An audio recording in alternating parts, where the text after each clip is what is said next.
সেনাবাহিনীর হাঁটুতে পা দিয়েই এবার ট্রাকে উঠল বন্যার্ত একটি নারী। যে ভিডিও হয়েছে সামাজিক যোগাযোগ মাধ্যমে ব্যাপক ভাইরাল। ভিউয়ার্স, বিস্তারিত জানতে হলে পুরো ভিডিওটিকে না টেনে শেষ পর্যন্ত দেখতে থাকুন।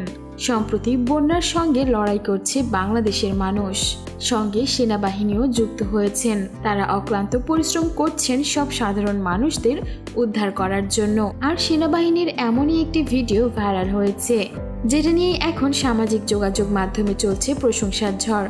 ভিডিও ক্লিপটিতে দেখা যাচ্ছে সেনাবাহিনী হাঁটু গেড়ে বসেছেন, আর তার হাঁটুর উপরে ভর দিয়েই একটি মেয়ে ট্রাকে উঠলেন। শুধু একটি মেয়ে নয়, বেশ কয়েকজনকেই তিনি এইভাবে নিজেকেই সিঁড়ি বানিয়ে তুলেছেন ট্রাকে, যার জন্য অনেকেই এই ভিডিওটি পোস্ট করে লিখছেন, সেনাবাহিনীর ওপর আরো আস্থা বেড়ে গেল, রেসপেক্ট বেড়ে গেল, তাদের জন্য অফুরন্ত ভালোবাসাও রইল। সবাই এই ভিডিওটিকে আর সেই সেনাবাহিনীর কর্মকর্তাকে বেশ অ্যাপ্রিসিয়েট করছেন। তারা যে কিভাবে মানুষকে উদ্ধার করছে নিজের জীবনের ঝুঁকি নিয়ে, তা তো আমরা সকলেই দেখছি। আর এই ভিডিওটিও যেন মানুষের মন জয় করে নিয়েছে। সবাইকে উদ্ধার করে নিরাপদ স্থানে স্থানান্তর করছেন সেনাবাহিনী ও দেশের আরো স্বেচ্ছাসেবক কর্মীরা। সো ভিউয়ার্স, এই ছিল আমাদের আজকের ভিডিওটি কেমন লাগলো, আর সেনাবাহিনীর এই কর্মকর্তার এমন কাণ্ড দেখে আপনার কোনো মন্তব্য থাকলে জানাতে পারেন আমাদের কমেন্ট বক্সে।